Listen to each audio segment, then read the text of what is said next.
warahmatullahi wabarakatuh. Salam jumpa kembali para sahabat Nadra TV bersama saya Asep Iskandar. Semoga Allah Subhanahu wa taala senantiasa menjaga rahmat dan hidayah serta barokah untuk kita semua. Para pemirsa, pada hari ini saya berpakaian hitam-hitam karena saya ingin menunjukkan bahwa kami SMK 9 sekeluarga duka dan simpati atas peperangan yang terjadi di Gaza, dan kita bersimpati kepada saudara-saudara kita yang sekarang sedang menderita di reruntuhan. Kita satukan langkah untuk membantu penderitaan mereka. Mudah-mudahan Allah Subhanahu wa taala segera memberikan pencerahan, membuka hati nurani para kaum Zionis untuk segera berbagi dengan sahabat-sahabatnya, sahabat-sahabat kita semua, para masyarakat Palestina.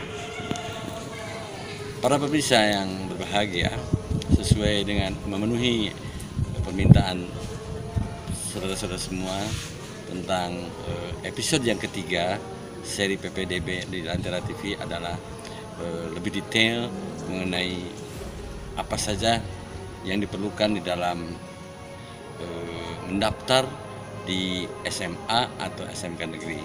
Tapi kali ini, saudara sekalian, kita akan fokus dulu di SMA negeri, sementara di episode 1 dan 2 memang kita belum bahas. Dan hari ini saya ingin berbagi dengan para siswa SMP kelas 9 yang akan melanjutkan ke SMA negeri.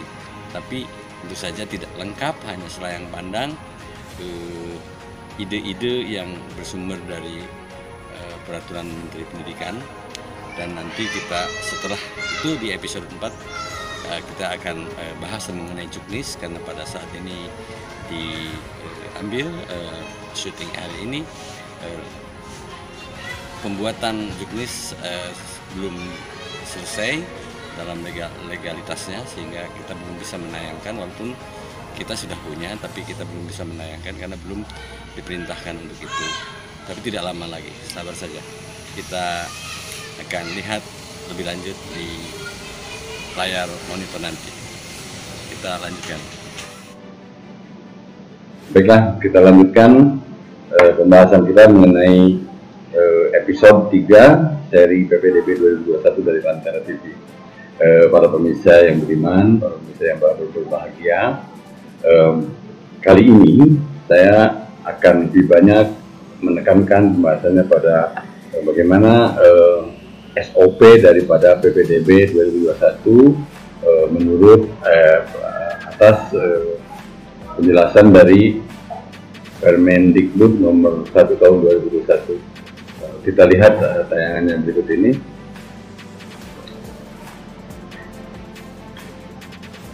Pendaftaran di SMA negeri ini kita akan bahas jalur-jalur apa sajakah yang ada di pendaftaran ke SMA negeri, karena SMA negeri ini agak sedikit lebih khusus dibanding dengan SMK, karena ada menggunakan sistem zonasi.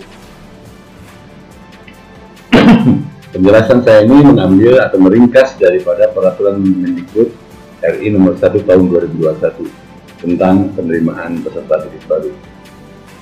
Jalur-jalur PPDB di SMA negeri ini ada 4, yaitu zonasi, afirmasi, lalu jalur perpindahan tugas orang tua, dan prestasi. Nah, di setiap jalur tersebut ada kuotanya. Kuotanya ini adalah merupakan kebijakan daripada pemerintah daerah masing-masing. Cuma di dalam peraturan menteri itu minimum untuk jalur zonasi 50%, afirmasi 15%, perpindahan tugas itu 5%, kemudian satu lagi adalah jalur prestasi. Yang ini diputuskan oleh pemerintah daerah yang nanti akan dicantumkan di dalam juknis dari pemerintah daerah, dalam hal ini pemerintah Provinsi Banten. Berikutnya, untuk kita bahas secara khusus mengenai jalur zonasi. Jalur zonasi di zonanya itu nanti ditetapkan oleh pemerintah daerah. Kemudian domisili calon peserta didik dibuktikan dengan adanya kartu keluarga. Jika tidak punya kartu keluarga, itu dapat dibuktikan dengan surat keterangan domisili. Hanya yang tidak punya kartu keluarga itu yang dapat dipahami atau dimaklumi di dalam hal ini adalah mereka yang karena keadaan tertentu. Apa itu keadaan tertentu? Yaitu bencana alam, musibah, atau bencana sosial lainnya. Kemudian tentang surat keterangan domisili, ini diterbitkan oleh pemerintah atau paling minimum adalah di daerah pemerintah kelurahan atau kepala desa. Kemudian isinya adalah keterangan bahwa peserta didik yang bersangkutan telah berdomisili paling sedikit 1 tahun. 1 tahun ini hitungannya kapan? Yaitu sampai dengan Juli 2021 ini. Nah, apabila nanti dalam jalur seperti ini lebih daripada kuota, maka sekolah akan memprioritaskan peserta didik yang memiliki kartu keluarga atau keterangan domisili yang berada satu wilayah kabupaten atau kota yang sama dengan sekolah. Prioritas, tapi kalau tidak terpenuhi batasannya itu, yang dari luar wilayah pun dapat diterima. Kemudian yang berikutnya adalah tadi zonasi, yang di luar zonasi bisa juga mendaftar, yaitu melalui jalur lain, yaitu jalur afirmasi dan prestasi. Nah, jalur afirmasi dan prestasi juga sebenarnya bisa diikuti oleh mereka yang dalam donasi, tetapi dia tidak mengambil donasi, mengambilnya jalur ini, itu bisa juga. Berikutnya, lalu ini mengenai jalur afirmasi. Jalur afirmasi itu diperuntukkan untuk keluarga dengan ekonomi tidak mampu dan para penyandang disabilitas. Nah, sama dengan hal yang tadi, jika pendaftar jalur afirmasi melebihi kuota, maka diadakan seleksi dengan memprioritaskan jarak tempat tinggal terdekat, kembali kepada donasi. Jadi apabila nanti kuota afirmasi telah terpenuhi, malahkan meluber, maka akan ada seleksi yang penyeleksiannya menggunakan tetap sistem donasi. Mana yang terdekat, itu yang diterima. Nah, kepada mereka yang disebut ekonomi tidak mampu itu harus dibuktikan dengan dokumen-dokumen yang mendukung kepada ketidakmampuannya itu. Dan dokumennya apa saja kita lihat.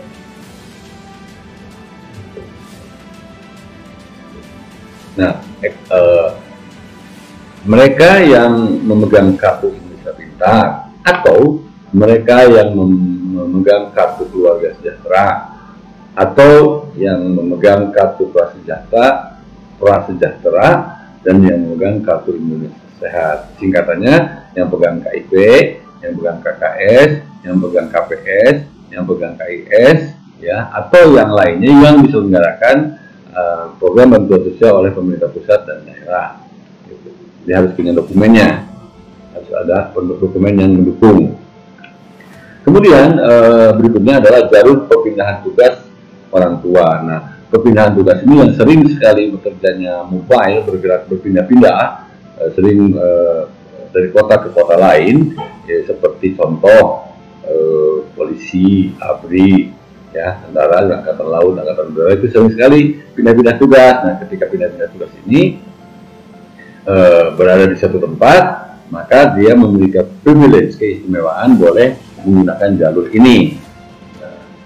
Kuota jalur pemerintah, kuotanya berapa banyak untuk yang diterima di suatu sekolah tersebut itu akan terlihat di website sekolah. Makanya website ini menjadi kata kunci, ya. Jadi Bapak, Ibu, dan saudara anak sekalian yang mau mendaftar ke SMA negeri, yang nomor 1, tentukan dulu sekolahnya, kemudian SMA mana namanya, kemudian alamatnya di mana, dan alamat website-nya. Itu penting sekali karena menggunakan sistem geografi seperti ini. Nah, salah satu juga yang masuk kategori perpindahan tugas adalah orang tua yang kena musibah PHK. Nah, yang musibah PHK itu bisa juga Anda memilih jalur ini, gitu ya. Nah, ini harus perlu dicamkan dan diperhatikan. Berikutnya adalah jalur prestasi. Pasti membahas tentang SMA negeri, ya. Jadi ada jalur prestasi nih, ada yang keempat nih. Nah, bagaimana memperhitungkan jalur prestasi ini adalah menggunakan nilai raport semester 1 sampai 5. Nomor 1 tuh, ya. Atau juga berdasarkan sertifikat atau piagam atau apa yang merupakan bukti prestasi akademik maupun non-akademik. Nah, kapan mendapatkannya? Paling lama 3 tahun terakhir. Ini ketentuannya. Nah, mungkin saja ketentuan ini akan berbeda satu sekolah dengan sekolah lain, maka dapat dilihat nanti di websitenya prestasi apa, internasional, nasional, provinsi, daerah, ya, misalnya kota kabupaten, mana yang ini. Nah, kembali kepada kuota, apabila kuotanya melebihi daripada yang daftar melebihi kuota yang ada, maka nanti akan ditentukan jalur prestasi yang tertinggi, mana dulu yang yang diutamakan. Lebih tinggi, prestasi yang lebih tinggi mungkin adalah yang lebih berpeluang untuk diterima. Nah, tentang kuota ini, berapa banyak sekolah tersebut menerima kuota, itu dilihat kembali ke website. Penting sekali kita memahami tentang website itu. Berikutnya adalah legalitas dokumen ini, karena sering terjadi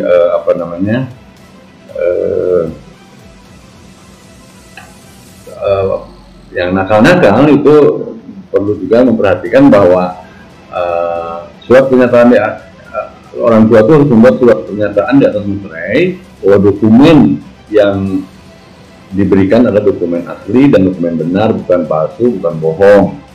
Ya, makanya buat SPJTM, surat pertanggungjawaban mutlak, ya, terus penandatangan di atas materai. Apabila kemudian ternyata ditemukan ada pemalsuan, ketidakbenaran atau memberikan keterangan palsu, maka Bapak dan Ibu dan saudara-saudara akan berimplikasi pada tindak pidana. Jadi ini jangan sampai memberikan keterangan yang palsu. Berikutnya adalah tentang donasi. Ada catatan bahwa donasi ini ditetapkan oleh pemerintah daerah. Nanti akan dilihat dari juknis yang akan saya share dengan saudara-saudara semua sekalian. Juknis seperti apa dengan donasi ini.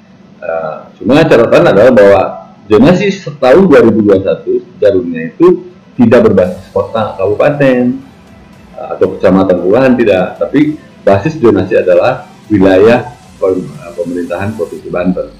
Jadi bebas tuh, asal di dalam Provinsi Banten. Nah, sekali lagi, walaupun bebas, tapi pengertiannya begini: apabila seseorang tinggal di sebuah kota yang berbatasan dengan kota lain dalam satu wilayah provinsi, itu bisa mendaftar, ya.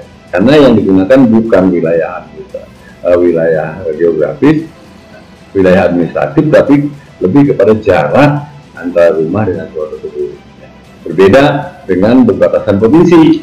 Misalnya provinsi yang kita berbatasan langsung adalah dengan pemerintah Provinsi Jawa Barat dengan pemerintah Provinsi DKI. Nah, nanti yang ini yang membuat kenapa juknis sampai saat ini belum selesai, belum bisa di-launching, karena harus dilengkapi dengan kesepakatan antara pemerintah Provinsi dengan DKI, Banten, dan Jawa Barat yang berbatasan-batasan. Itu karena mereka yang tinggal di perbatasan itu nanti kasihan, tidak bisa mendaftar kemana-mana, gitu ya. Nah, makanya ada kesepakatan bagaimana modelnya, kita tunggu dalam juknis tersebut. Jadi dia menggunakan radius berapa jauh dari sekolah, rumah pendaftar seberapa jauh dari sekolah. Nah, oleh karena itu maka sangat penting untuk mengetahui alamat GPS. Jadi sekali lagi tadi saya sebutkan, sekarang kita sudah mulai membuat catatan nih, ya, sekolah mana yang akan kita tuju, alamatnya di mana, lalu alamat websitenya apa. Itu penting 3 hal. Sekali lagi ya, di mana, apa nama sekolahnya, di mana lokasi geografis sekolahnya, dan alamat sekolah dan di mana sekolah itu berada. Lalu ketiga adalah website, alamat website itu, karena segala macam informasi itu ada di website tersebut. Kita lanjutkan. Nah, sekarang apa yang harus kita siapkan? Yang harus kita siapkan sekarang itu bagi calon siswa kelas 10 adalah pertama ijazah pasti ya, atau tanda lulus atau surat keterangan lulus apabila belum ada, bagi mereka yang telah lulus SMP atau yang sederajat, ya, SLTP seperti sanawiyah dan lain-lain. Nah, kemudian apabila lulusnya tahun yang lalu atau tahun sebelumnya boleh, tapi setinggi-tinggi usia adalah 21 tahun. Ya, nanti harus menyertakan akta lahir dan surat apabila tidak ada menggunakan surat keterangan lahir, tapi dilegalisir ya. Gitu. Selanjutnya, oleh karena itu sekarang adik-adik dan bapak ibu orang tua siswa segeralah untuk meminta anaknya atau bapak ibu sendiri membrowsing tentang alamat sekolah yang akan dituju, lalu alamat websitenya apa, dan segera tetapkan titik koordinat rumah dengan sekolah tersebut. Nah, ya, kita belajar gunakan GPS dari mulai sekarang ya, untuk yang menggunakan jalur zonasi. Tapi kalau yang menggunakan jalur afirmasi juga penting agar nanti kalau terjadi persaingan di jalur afirmasi juga semakin dekat dialah yang berpeluang semakin tinggi. Kemudian berikutnya adalah ada prinsip di sini sekarang PPDB itu adalah siapa yang paling dekat dengan sekolah dialah yang berpeluang tinggi untuk diterima dan tidak dibatasi oleh wilayah kabupaten kota, tapi asal dalam satu provinsi yang penting mana sekolah yang paling dekat sekolah negeri, di sanalah Anda daftar. Nah, ini saya akan berikan contoh ilustrasi tentang bagaimana kita menentukan jarak, ya kan? Itu yang merah lokasi sekolah, yang biru itu lokasi rumah. Nah, kita ambil garis lurus, ukur sentimeternya, gitu kan? Biasanya sih dari tahun-tahun sebelumnya ya kisaran dari 10 meter sampai dengan mungkin 1.500 meter itu biasanya begitu radiusnya. Kita ambil ini aja apa jangka diputar begitu, kita analisis di wilayah yang kita lingkari itu dengan jangka dari titik merah itu kira-kira berapa jumlah penduduk yang akan mendapatkan ke SMA tersebut. Nah, kalau kira-kira kita misalnya jaraknya hanya 500 meter dari sekolah, itu optimis diterima. Kalau misalnya jaraknya lebih dari 1.000 meter, nah itu dilihat berapa kemungkinan kita diterima. Begitu caranya sekarang untuk SMA negeri ya, untuk jalur zonasi sekali lagi. Nah gitu. Kita lanjutkan sekarang membahas tentang SMK negeri. Tapi sebelum kita membahas SMK negeri, sekali lagi saya simpulkan bahwa ada 4 jalur zonasi, jalur afirmasi, jalur prestasi, zonasi, afirmasi, prestasi, dan perpindahan tugas. Ada 4. Nah, jadi yang penting bagi Anda yang akan daftar itu ketika membuka aplikasi PPDB dari pemerintah Provinsi Banten, perhatikan jalur mana kliknya kita nih. Kliknya jalur yang mana? Jangan sampai semua orang ke jalur ke jalur zonasi, padahal ada 4 jalur yang lain yang barangkali mulai dari sekarang kalau yang punya dokumen prestasi atau apa dikumpulkan. Mulai dari sekarang kalau mau menggunakan raport, kalau kira-kira raport kita rata-rata bagus di sekolah kita, kenapa enggak kita menggunakan jalur itu? Ya, itu barangkali perlu sekali informasi-informasi seperti itu disampaikan kepada masyarakat, karena banyak saya menemui masyarakat di sebuah kampung, sebuah desa atau di sebuah lokasi di dalam kota, dia tidak tahu tentang ini. Nah, makanya itu saya bersama teman-teman di Lantara TV ingin buru-buru men-share ini agar masyarakat Kota Tangerang seluruhnya tahu dan masyarakat kabupaten dan Tangsel juga bisa paham tentang ini. Betul-betul ini juga bisa menginspirasi daerah lain.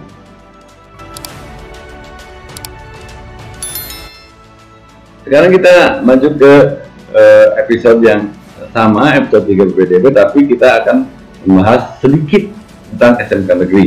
Ya, nanti akan di episode berikutnya akan ada lebih dalam tentang pembahasan SMK negeri ini.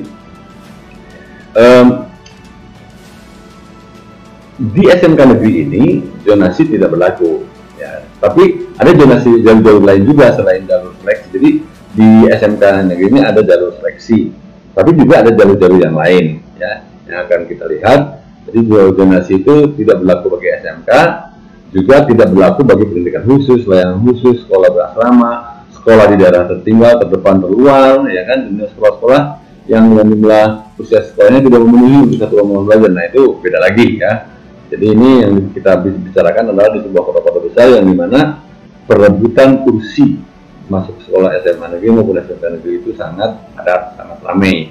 Makanya dibatasi lagi. Sekolah-sekolah yang misalnya menerima siswa SMA 100 orang yang daftar hanya 50 orang, ya insya Allah itu pasti diterima semua, nggak usah pakai jalur apa-apa.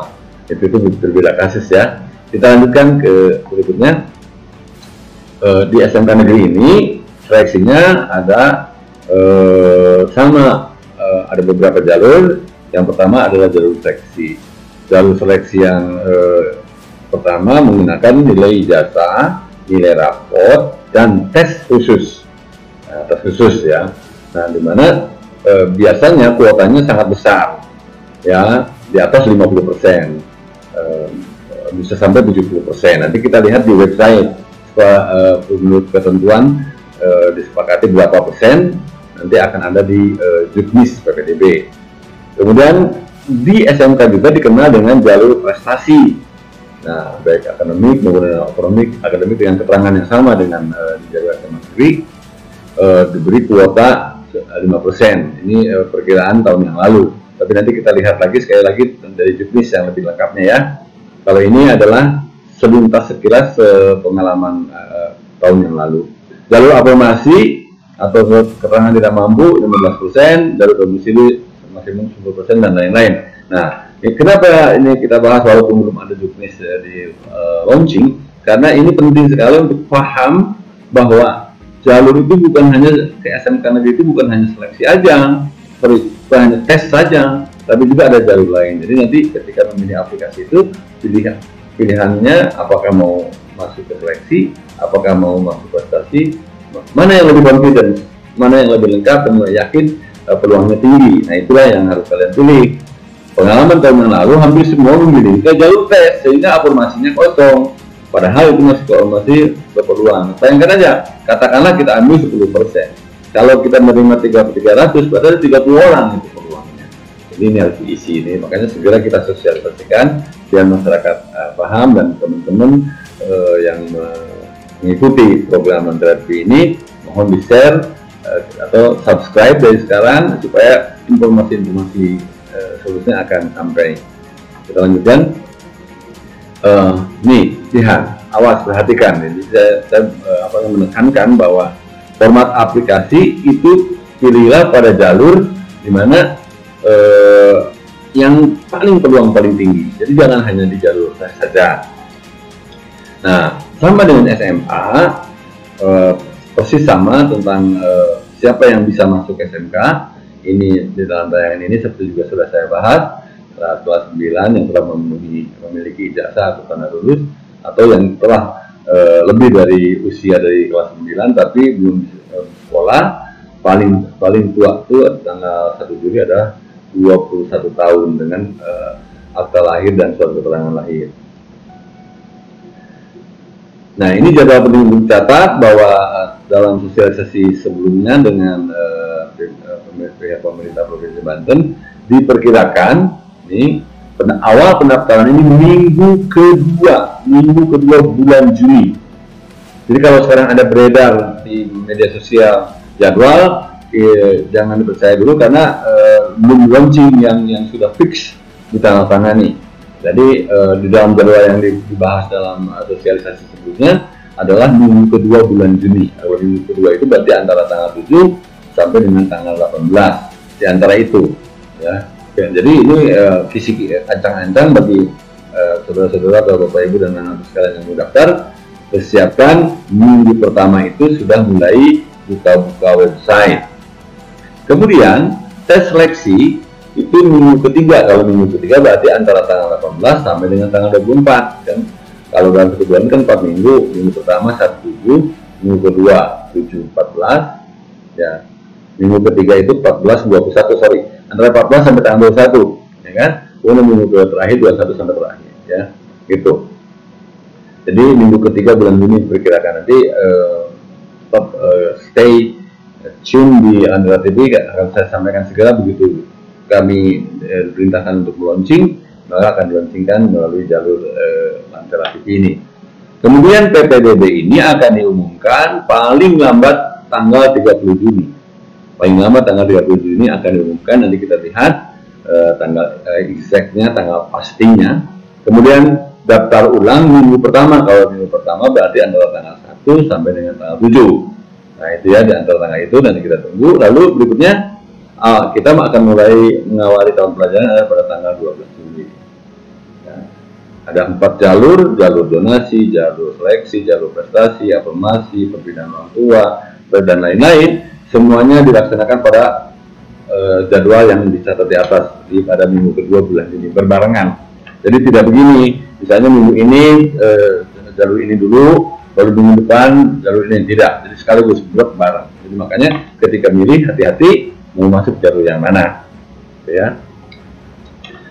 Nah, lebih lengkap nanti akan saya tayangkan Juknis PPDB Pemprov Banten. Tunggu dan simak terus Lentera TV dalam episode yang keempat. So, be patient, it won't be long, so stay tuned. Terima kasih atas perhatian dan kesetiaan para pemirsa sekalian. Terakhir, salam para malaikat kepada para nabi. Assalamualaikum warahmatullahi wabarakatuh.